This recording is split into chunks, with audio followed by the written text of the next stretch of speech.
Lucas 5, os versos 12 a 26. Vou ler o primeiro versículo, outro irmão lê o próximo, o seguinte, vamos até o verso 26. Só vamos fazer isso alto para que possamos todos acompanhar. Estando Jesus numa cidade, ou numa das cidades, passou um homem coberto de lepra. Quando viu Jesus, prostrou-se rosto em terra e rogou-lhe: se quiseres, pode purificar-me.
Quatro.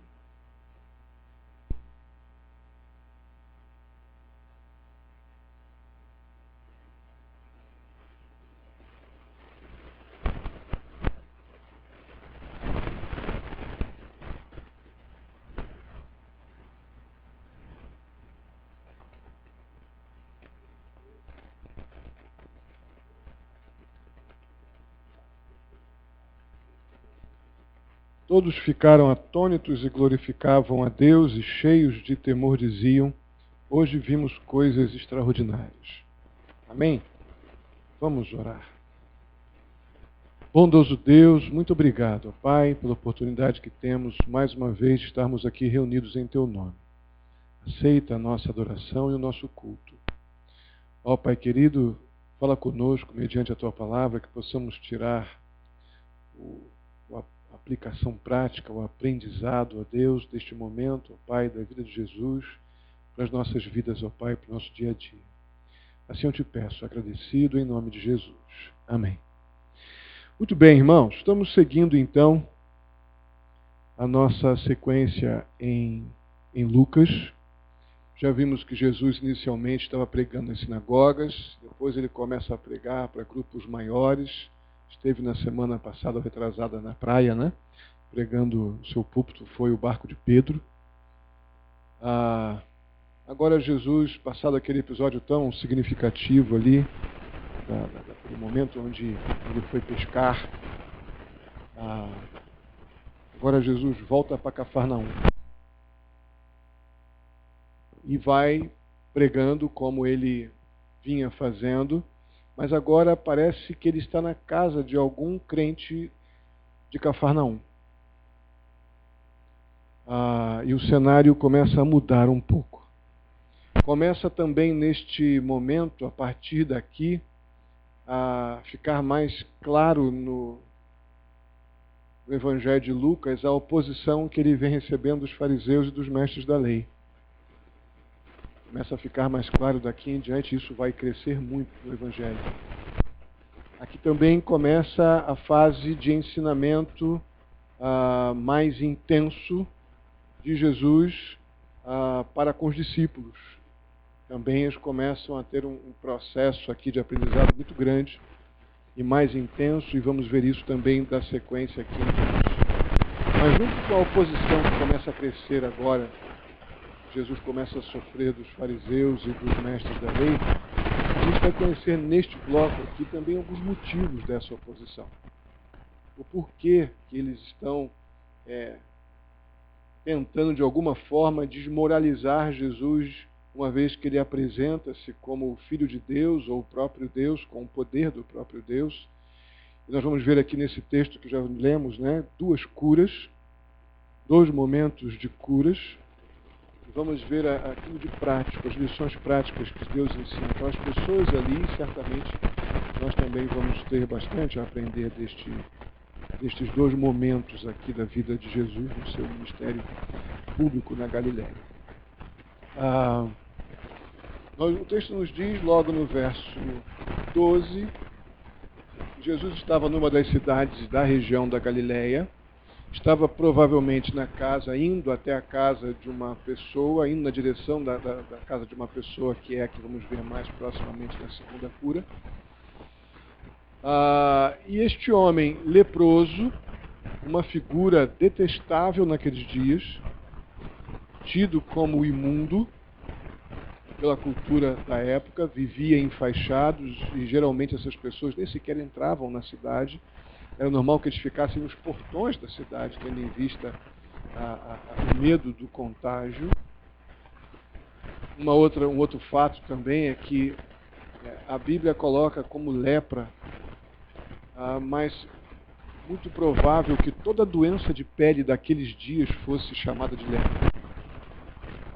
Esse é um dos motivos pelo qual as pessoas doentes iam até o templo passar por uma avaliação dos sacerdotes. Não sendo lepra ou sendo lepra, havia um ritual de oferta e sacrifícios do doente, mas normalmente as pessoas que iam até os sacerdotes, um veredito comum era que elas ficassem afastadas, apresentassem ali seus sacrifícios, mas que ficassem afastadas das pessoas onde elas iam. Normalmente era para os portões da cidade. Mas interessante que Lucas, como médico, ele dá uma ênfase bastante forte no verso 12. Ele diz que aquele homem que,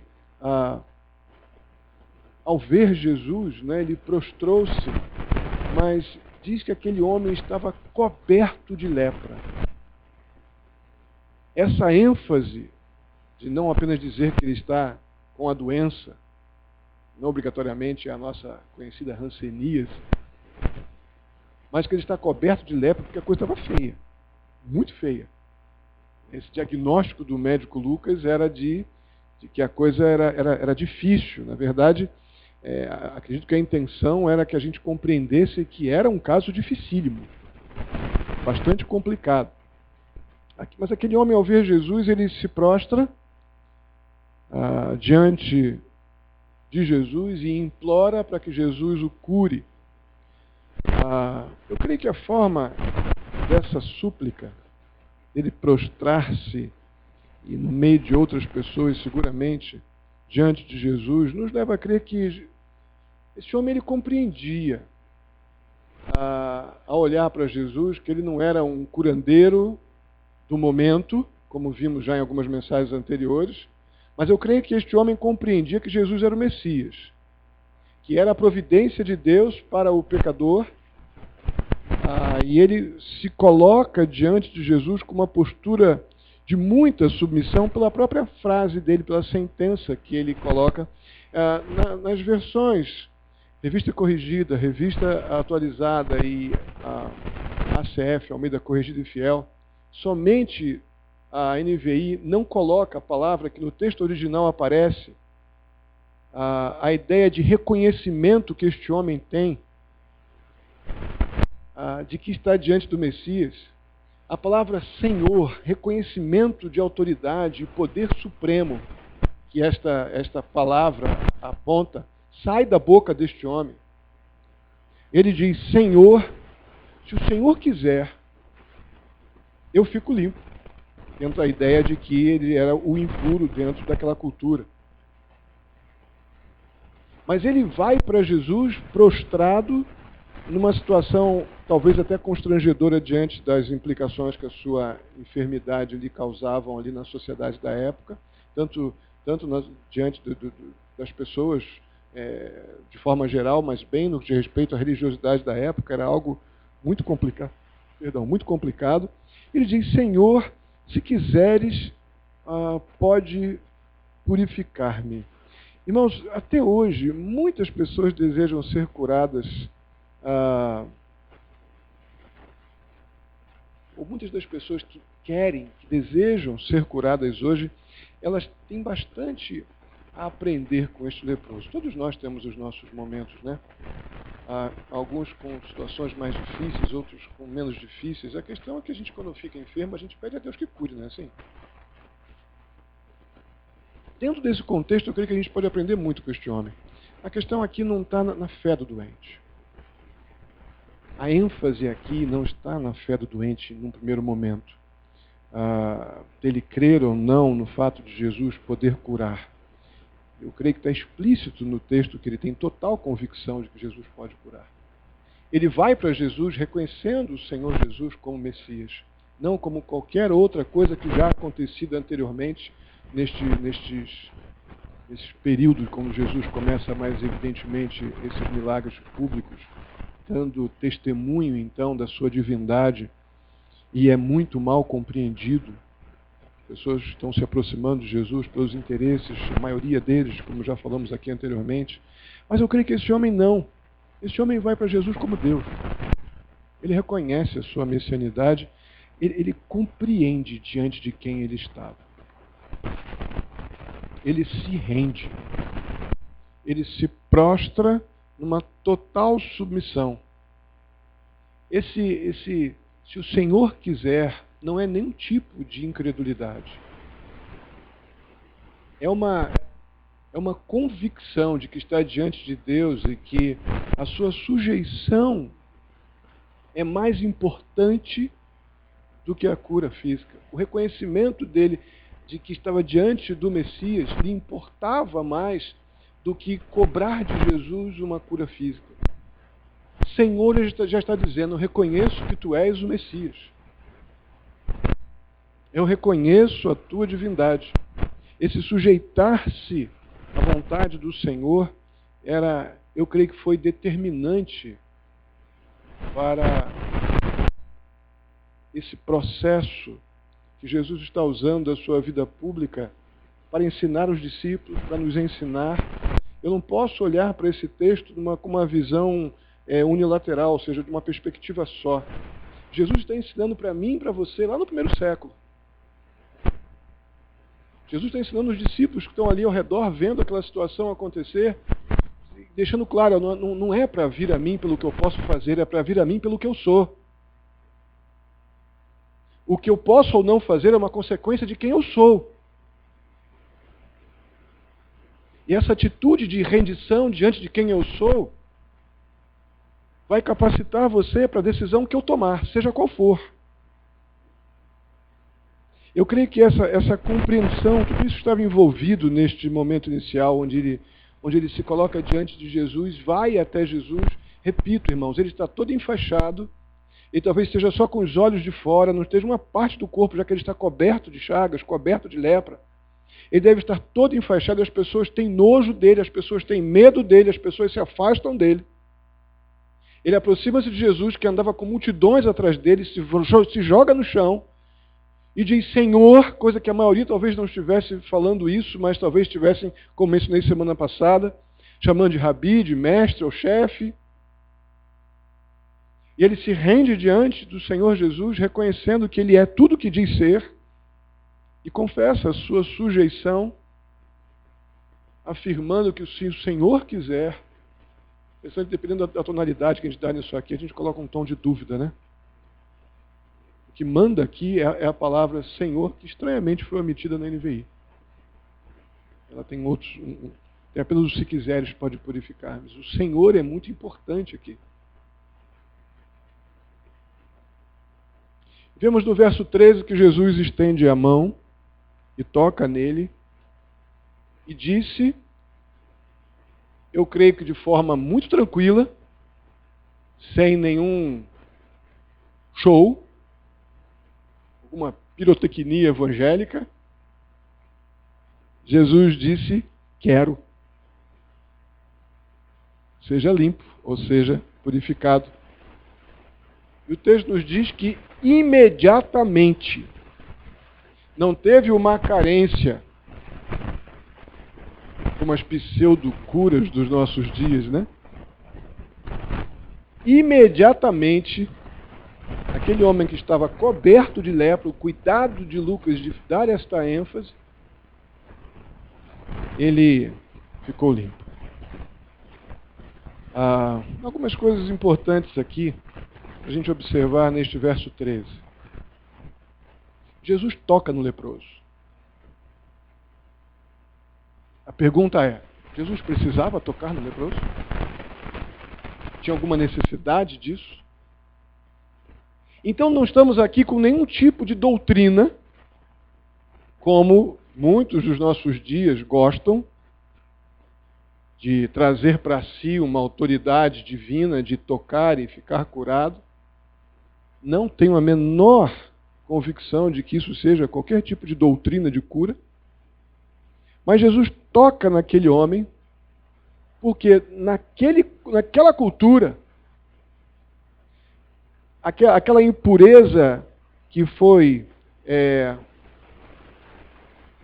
institucionalizada como algo que torna a pessoa impura pelo judaísmo da época, a pessoa que tocava naquela pessoa, naquele doente, estava automaticamente impuro, segundo os costumes judaicos.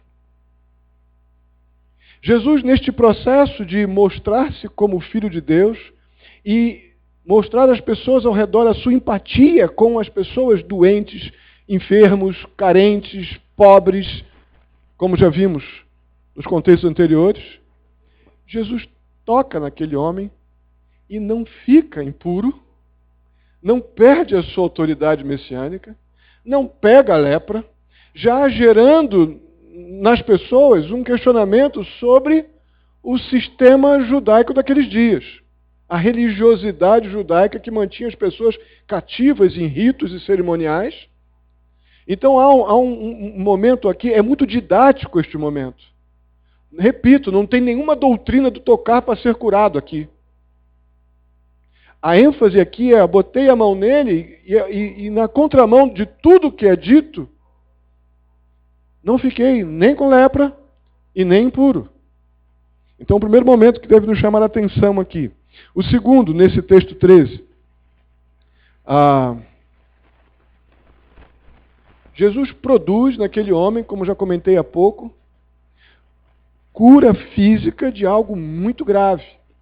Algo que não tinha cura, era decretado como não tendo cura, os caras iam até os doentes, iam até o sacerdote, apenas para receber um tipo de expiação pela sua impureza, mas eles pagavam ali o que tinha que ser colocado em sacrifício e iam para lugares distantes por recomendação dos próprios sacerdotes, e ali eles se sentiam de alguma forma purgados pela sua impureza por terem passado pelos sacerdotes. Porque era algo que não tinha cura naquela cultura. E, naquele momento, mais uma prova da sua divindade, da sua messianidade, aquele homem sai completamente curado de algo extremamente grave daquela realidade, para aquela cultura. E quando Jesus torna aquele homem limpo, ele não precisou do ritual judaico, conforme era dito na lei de Moisés, Levítico capítulo 13 e 14 vai falar disso, para entrar num processo de purificação ou limpeza. E aqui volto a lembrar que quando era lepra mesmo, ninguém ficava curado. Mas quando era alguma doença de pele, o processo de tratamento que os sacerdotes recomendavam longe da cidade Em um caso ou outro podia haver uma melhora. Mas quando era lepra mesmo, sabemos que até hoje a hanseníase é uma luta aí, tem tratamento hoje, mas é um problemão, né? E as pessoas naquela época, então, perdiam partes do corpo, por isso ficavam completamente atadas em função, obviamente, do contágio. E no caso de Jesus, ele ficou curado da doença mais grave e mais mortal, sem precisar do todo o processo ali ensinado por Moisés na lei, em Levíticos 13 e 14. No verso 14 do nosso texto, Jesus então ordena ao homem, algo que no Evangelho de Marcos a ênfase é muito maior do que aqui, mas Jesus ordena, em Marcos diz, em Marcos 1, 43, diz que ele adverte severamente aquele homem curado, para que ele não torne pública a sua cura. Irmãos, francamente, isso parece para mim ser um milagre maior do que a sua cura. Transformar aquele momento ali em algo secreto, talvez seja um milagre mais forte ou tão forte quanto do que aquele homem ainda por debaixo dos panos, talvez, esconder que estivesse limpo. Porque como pode? Quando a gente faz uma dieta, quando a gente está gordinho e faz uma dieta, o que acontece? A gente chega aqui na igreja, a primeira coisa que a gente fala para o outro, o que é? Hein, gente? Vamos lá. Mas você emagreceu, cara. 5 quilos é bonito, hein? Chegar e alguém dizer que você emagreceu 5 quilos é coisa linda, né? Mas não tem como a gente esconder. A gente emagrece um pouquinho, chega no ambiente que a gente vive com pessoas próximas, é imediato. A pessoa diz, nossa, como você está mais fininho. Né? Ou, o contrário é verdadeiro. Nossa, como você está mais gordinho. Né? Não tem como passar batido por uma situação dessa. Agora, você imagina uma pessoa que estava coberta de lepra, passa ali pela região da Judéia e Galileia, passou durante muitos anos da sua vida todo enfaixado, e agora eu não creio que ele estivesse mais em faixas ou enfaixado, e ele passa com a sua pele limpa, bumbum de neném. Não tem como as pessoas não olharem. O que houve? Ele vai dizer o quê? Então, francamente, eu acredito que o milagre do se esconder ou do se omitir talvez fosse tão grande quanto o da cura. Porque era impossível ou muito difícil que isso não acontecesse, ou seja, que aquele momento não se tornasse público, mas Jesus insiste. E em Marcos essa ênfase me chama a atenção, dele advertir severamente aquele homem quanto ao fato de não fazer publicação daquilo, não colocar no Facebook da época.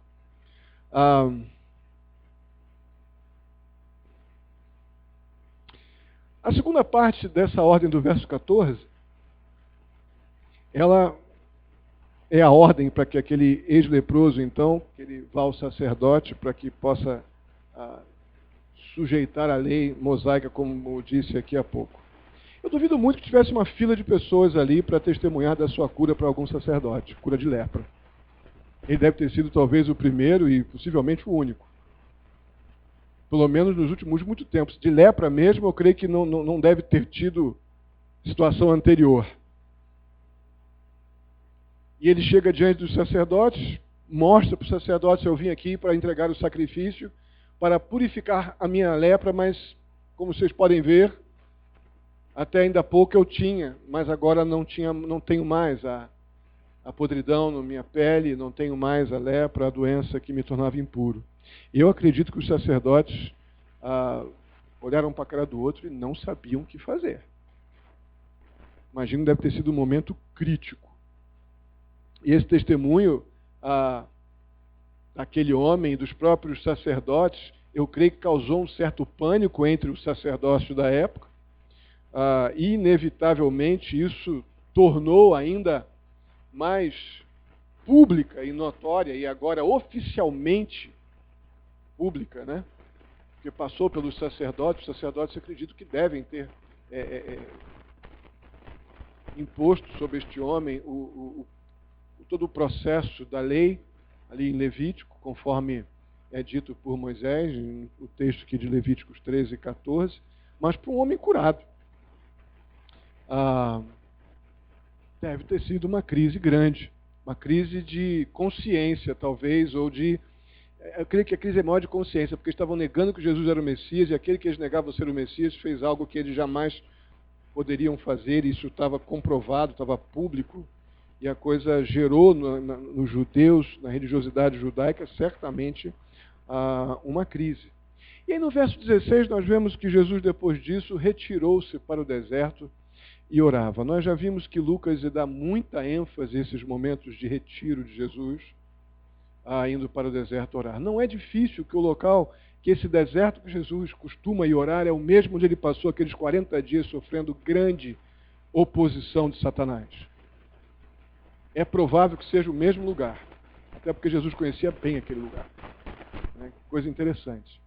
Eu acho que o texto não nos diz isso diretamente, mas é muito provável. Agora, por que motivos Jesus, tão frequentemente, como veremos mais enfaticamente daqui em diante neste Evangelho, se retirava para orar? Eu creio que o motivo desses diversos momentos de retiro, de oração de Jesus, é porque as pessoas não compreendiam a sua messianidade, os propósitos dos milagres, o propósito da sua vinda. Jesus, quando pede para as pessoas que receberam ali, no caso, o caso do leproso, para não tornar público aquilo, é porque havia um tempo natural que Jesus precisava cumprir do seu ministério público até a crucificação. Jesus sabia que a crucificação viria. Mas se a sua popularidade aumentasse a tal ponto dele criar a crise nos judeus que gerou a sua prisão e morte antes da hora, deixaria, obviamente, de cumprir os objetivos da sua vinda. E Jesus, então, cuidadosamente nos dá um testemunho de cuidado, de zelo e de preocupação com que se submeter às fases, ao processo do tempo natural que ele sabia que devia cumprir. Coisas que nós não somos muito bons nisso. Principalmente quando esperamos bastante por alguma coisa, a nossa tendência é ignorar fases, passar por etapas que tiram de nós a oportunidade de amadurecer, nos deixam de aprender a esperar, tiram de nós momentos importantes de oração dependente, tiram de nós a oportunidade de calar. E o grande inimigo nosso nesse pular de etapas das coisas que a gente espera ou tem expectativas é a maldita da ansiedade.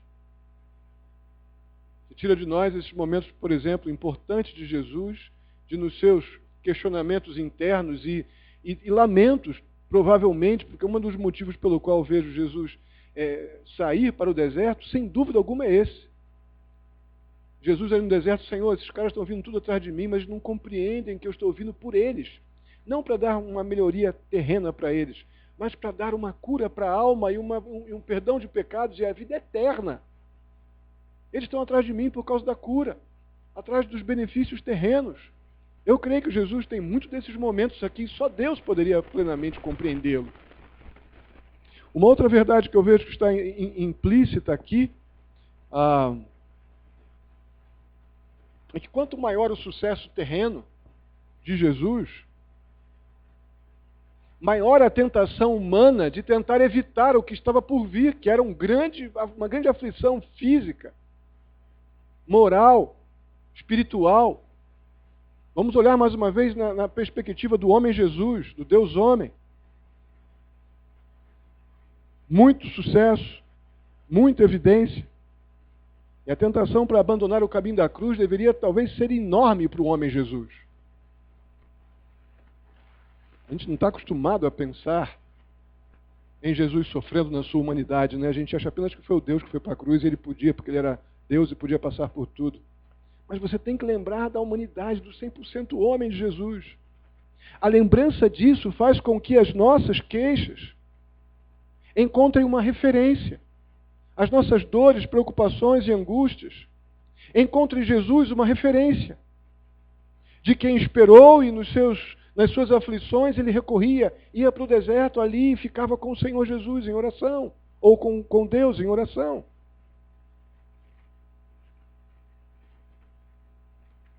Eu creio que esse relacionamento intenso e pessoal de Jesus com o Pai em oração mantinha Jesus na perspectiva correta, com as prioridades para as quais ele foi enviado. Isso mantinha Jesus na direção. Repito que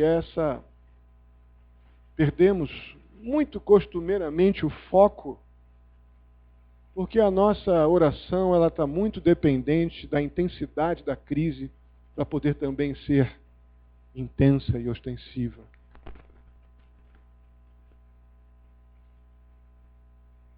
Nós estamos vivendo dias em que tem muito pregador por aí, infelizmente, os pregadores populares, né?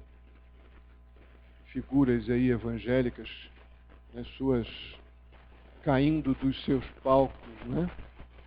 Entrando em crises morais e vendendo a cruz de Jesus e, enfim, vendendo o Evangelho.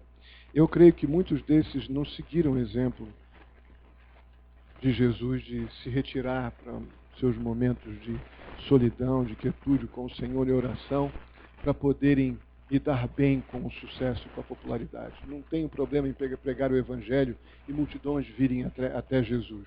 O problema é que, normalmente, as pessoas que começam pregando o Evangelho, muito rapidamente, pela popularidade, começam a pregar a igreja, começam a pregar a si mesmos. Faltou ir para o deserto. Faltou ir para o deserto. Para que Deus não nos ajudasse a não perder a perspectiva. Da mesma forma, nós, irmãos, em nossos sucessos, em nossas realizações, nós estamos tremendamente inclinados à autossuficiência, porque a gente não sujeita o nosso sucesso à cruz, aos pés de Jesus, nossas motivações. Muito rapidamente a gente pede, é normal, a gente pede pelas bênçãos e não tem pecado nisso nenhum. Mas com a mesma intensidade que pedimos a provisão do Senhor, deveríamos pedir também a capacidade para lidar com as bênçãos do Senhor. Porque, honestamente, irmãos, não nos faltam bênçãos. Por mais problemas que nós tenhamos, por mais lutas que nós tenhamos, tenho dito isso aqui insistentemente de quarta-feira, né? Não nos falta a provisão de Deus, não. Estou vendo ninguém rasgado aqui, sujo, ou que alguém não almoçou e jantou hoje? Alguém não tomou banho hoje? Opa, não precisa responder, não. Nós temos sido providos. A questão é que a gente ora muito rapidamente para pedir, mas não ora com a mesma intensidade para lidar com a resposta do Senhor. Isso nos coloca muito inclinados a atender às exigências ansiosas do nosso coração, a petulância do nosso coração. E é aí que a gente tropeça. A gente esquece que é na fraqueza que está a nossa força, né? Como diz o apóstolo Paulo lá em 2 Coríntios, né? Esquecemos muito facilmente disso. Ok, aí chegamos no outro milagre que Jesus faz aqui também na realidade de Cafarnaum. As notícias do retorno de Jesus geram muitas situações, e eu vou comentar aqui apenas duas que o texto nos favorece para isso. A primeira foi que Jesus estava numa casa. Agora ele está numa casa, na primeira fase não, estava na rua ainda. Agora ele está numa casa ensinando, falando do Evangelho. Os fariseus e mestres da lei entram nessa casa, e eu creio que tinha mais fariseu e mestre da lei nessa casa do que propriamente a população, que correu para lá para também ser curada. Correram para lá porque ali estava o homem que fazia milagre, então tinha muitos interesseiros, interessados e pessoas também dispostas a se sujeitar a Jesus, mas tinha de tudo. E tinha os críticos opositores, os mestres e os mestres da lei, os fariseus, dentro da casa, sentados, vendo qual era a de Jesus. Aí aparece um grupo de amigos, sabendo que Jesus estava lá. Os outros evangelhos vão dizer que eram 4 amigos, que pegam um quinto, e esse era um paralítico que não se movia, possivelmente estava na sua maca, conforme o texto bíblico nos diz. Aí, logicamente ele não conseguia andar, e eles pegam este homem, levando na sua maca e chegando próximo ao local onde Jesus está, eles percebem que é impossível pelos caminhos naturais. Eu imagino gente sentada na janela, nas portas, completamente lotado ali o ambiente onde Jesus estava. E eles vendo que não tinha alternativa, mas completamente convictos de que Jesus, se tinha alguém que podia fazer alguma coisa pelo seu amigo, era Jesus. E eles se esforçaram, se empenharam para levar ali, totalmente decididos, aquele paralítico. Daqui em diante vamos chamá-lo de Jorge. Tá? Foram lá pelo telhado, devia ter alguma escadinha, algum acesso, porque não dá para passar por uma maca de outra forma, né? Talvez com cordas, é possível que alguma coisa assim tivesse acontecido. Você pode imaginar o pânico do Jorge, né? Com seus amigos totalmente dispostos a colocá-lo ali diante de Jesus, e ele, gente, a minha casa está mais segura do que andar com vocês. Devia estar tenso o negócio ali, né? E eles, não, gente, vamos embora, eu te jogo lá, Jorge, eu desço você lá pelo buraco do telhado e você vai ficar diante de Jesus. E vemos que no verso 19 eles conseguem isso. Eles abrem um buraco no telhado, tiram algumas placas ou algumas telhas dali e lançam o apavorado Jorge até à frente de Jesus. Eu creio que todos ficaram meio, talvez alguns rindo, outros abismados, e os sacerdotes e os fariseus e mestres da lei, talvez dizendo que absurdo, que exagero, criticando e tal. O fato é que eles conseguiram completar o objetivo deles de lançar o Jorge até diante de Jesus. Jesus atende as expectativas de olhar para aquele homem e da forma mais inesperada possível, ou dando a resposta mais inesperada, não obrigatoriamente aquilo que eles queriam ouvir naquele momento. Ninguém podia imaginar o que Jesus ia dizer no verso 20. Mas Jesus olha para aquele homem e diz assim: vendo a fé que ele tinha, disse Jesus: homem, os seus pecados estão perdoados. Eu creio que no primeiro momento, tanto o Jorge quanto os seus amigos devem ter se sentido enganados. Né? Pô, mas me disseram que esse homem curava. Aí te faz um negócio desse, eu podia ter quebrado o resto que eu tenho inteiro, eu podia ter quebrado lá sendo jogado do telhado. E ele vira para mim e diz: os teus pecados estão perdoados. Eles queriam a cura física, eles não estavam interessados, talvez, no primeiro momento, em perdão de pecados. Os fariseus e os mestres da lei, quando ouviram Jesus falar isso, ficaram completamente indignados. O que este homem está pensando que ele é? Será que ele está pensando que é Deus para falar um negócio desse? Perdão de pecados só Deus pode dar. Que absurdo! E o verso 21 a gente vê o questionamento, né? Que eles dizem quem está pensando que é, e assim vai. A resposta que Jesus dá a isso, ou que nós sabemos sobre isso, é muito objetiva. Jesus estava aqui por meio das suas atitudes, por meio das suas ações, ensinando que o perdão de pecados é mais importante e mais valioso do que a cura física. Jesus está ensinando, lembra que os discípulos estão aprendendo? Você lembra que nós estamos aprendendo? E Jesus está dizendo aqui, em alta voz, mas talvez num tom muito sereno, em alta voz pela magnitude do que está sendo dito, é que o perdão de pecados é mais importante que a cura física. Irmãos, o fato é que nem nós, algumas vezes, queremos saber disso. Não era um problema do Jorge ou dos seus amigos. O fato é que nem nós pensamos em perdão de pecados como uma coisa tão urgente quanto o livramento de alguma dor. Eu não estou dizendo que sentir dor é fácil, porque obviamente não é, terrível. Mas o fato é que o perdão de pecados nos garante uma eternidade sem dor, física e espiritual. Uma cura física sem perdão de pecados pode nos livrar da dor física agora, mas um sofrimento eterno. E Jesus está ensinando isso com toda a didática de um momento público muito intenso. Se alguém tivesse que escolher entre um ou outro, entre perdão de pecados ou cura, naturalmente as pessoas escolheriam ali por cura. A segunda situação que esse texto nos diz é a seguinte: como é que Jesus pode perdoar os pecados daquele homem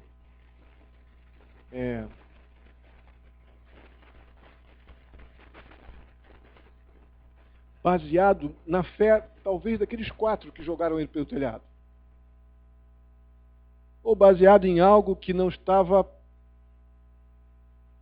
publicamente testemunhado. Outra pergunta que a gente pode fazer para esse momento é: não é o perdão dos pecados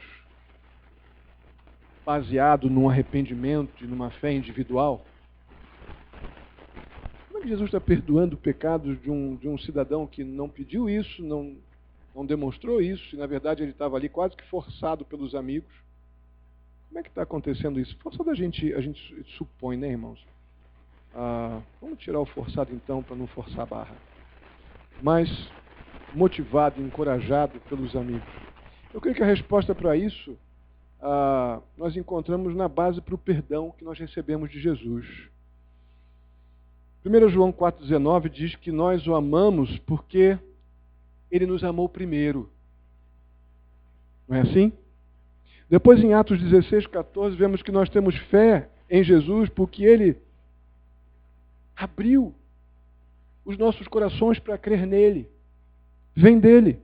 Efésios capítulo 2, versos 8 e 10 diz que a própria fé para crer em Deus é um dom de Deus, é uma capacitação que vem do Senhor. Então a graça de Deus não é motivada pela iniciativa do ser humano. A bondade, a graça, a misericórdia de Deus em nosso favor sempre é motivada pela misericórdia e graça dele mesmo. Se recebemos algo de Deus, é por sua graça. E a gente fala isso com muita facilidade. Mas a questão é que nós estamos sempre requerendo de Deus alguma dívida, porque alegamos que já fizemos alguma coisa boa para Ele. E Ele nos deve, de alguma forma, algo. E que se eu recebi alguma coisa do Senhor, é porque eu dei alguma coisa antes. E aqui ficamos bem convictos de que aqueles homens não demonstraram nada publicamente conhecido ou notório. Mas o fato de estarem ali, jogarem aquele homem pelo telhado, irem até aquele momento, testemunharam na perspectiva de um Deus soberano, fé salvadora. Reconheceram a majestade que estava e o senhorio daquele que estava diante dele. Agora então o desejo do Jorge estava iminente para acontecer, né? Estava prestes a acontecer, ser atendido, mas a sua cura provaria que Jesus tinha poder para perdoar pecados. E uma coisa de forma alguma precisaria ficar em detrimento de outra. Aí Jesus pergunta no verso 23, né? O que é mais fácil? Os seus pecados estão perdoados ou levanta-te, ou levante-se e ande? Eu creio que se não responderam, ficou na cabeça da maioria. Essa é fácil. É muito mais fácil dizer que seus pecados estão perdoados e muito mais difícil fazer um paralítico andar. Afinal de contas, seus pecados são perdoados não é uma coisa que a gente enxerga. Mas já fazer um paralítico andar, ele vai ter que levantar da cama e sair andando, todo mundo vai ver. Então, lógico que fazer um paralítico andar que é o grande problema. Exatamente por causa desse tipo de resposta que Jesus criou essa situação soberanamente. Ou seja, ele mostrou publicamente os fariseus, os mestres da lei, para toda aquela população que estava ali, ainda sem compreender, uns indo pelo benefício terreno, talvez outros compreendendo a grandeza, a dignidade, a santidade daquele momento diante do rei. Mas eu creio que Jesus deixou claro com aquele contexto que ele tem poder para perdoar pecados e para fazer o paralítico andar. E um não precisa de forma alguma estar em detrimento de outro. Então, nos versos 23 e 24, Jesus ordenou que o Jorge se levantasse, pegasse a sua maca e fosse para casa. E francamente eu imagino o Jorge catando a sua maca daquele lugar, saindo, primeiro lixão que ele viu, ele varejou aquela maca e saiu correndo com os amigos, dando glórias e aleluias ao rei que o perdoou os seus pecados e lhe curou a enfermidade. Mas os fariseus e mestres da lei, sem dúvida, ficaram espantados. Finalzinho, verso 26, diz que eles estavam atônitos. E até alguns glorificavam a Deus. Francamente, eu não creio que fossem os mestres da lei ou os fariseus, mas outros tementes ao Senhor ali. Porque eu creio que os mestres da lei estavam perplexos, de boca aberta, já pensando em como complicar a vida deste que se dizia rei e se dizia Deus, se dizia perdoador de pecados, mas ele agora estava com um grande problema porque de fato ele foi curado fisicamente. E se ele curava fisicamente de uma doença, e já vinham testemunhos anteriores dele ter curado o leproso e outros, eles tinham que de alguma forma tirar a autoridade de Jesus, comprometendo a sua mensagem, tentando desmoralizá-lo, e certamente saíram dali, como veremos mais adiante aqui no próprio Evangelho de Lucas, como tantas outras oposições esses caras criaram. Ainda muito problema para Jesus, algo que a gente vai ver mais adiante. Irmãos, então esse capítulo ele é muito didático, ele é muito prático, porque Jesus está testemunhando que ele é Deus, que ele veio para perdoar pecados, ele tem o poder para curar quem ele quiser.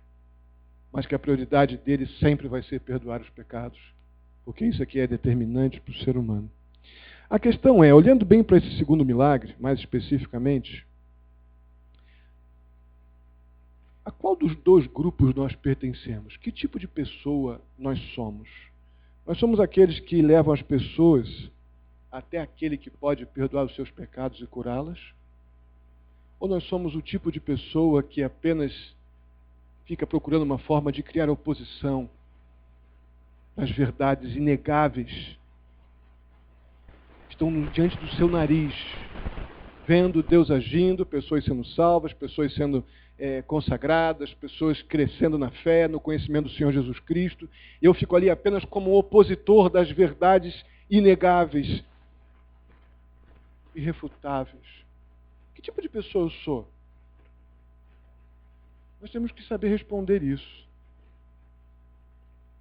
Se eu estou carregando pessoas para Jesus, ou se eu estou apenas sentado em poltronas observando o que posso observar de pior, ou tornar uma bela verdade em algo apenas usando como oportunidade para criar dificuldades, oposições, como esses caras fizeram com Jesus. Eu creio que a gente precisa orar agora e pensar nisso, e não terminar esta oração sem a convicção de que tipo de pessoa nós somos. Amém? Vamos ficar de pé e vamos orar.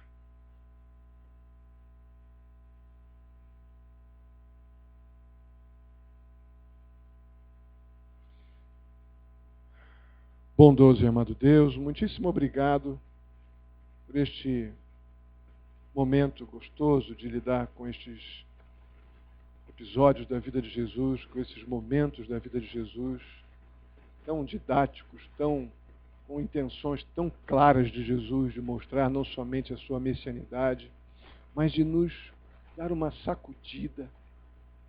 Porque, na verdade, ó Deus, esses dois perfis, eles continuam existindo. Nós temos de decidir que tipo de crentes nós somos. Estamos aproximando as pessoas de Cristo Jesus ou estamos apenas com ouvidos críticos, cegos para as providências divinas no nosso meio, apenas dispostos, ó Deus, a ser aqueles que promovem, ó Pai, conflitos, dúvidas, inseguranças. Ó Pai querido, ajuda-nos a ser aqueles que levam pessoas para Jesus. Assim eu te peço, ó Pai, muito agradecido, em nome de Jesus. Amém. Vamos orar, irmãos.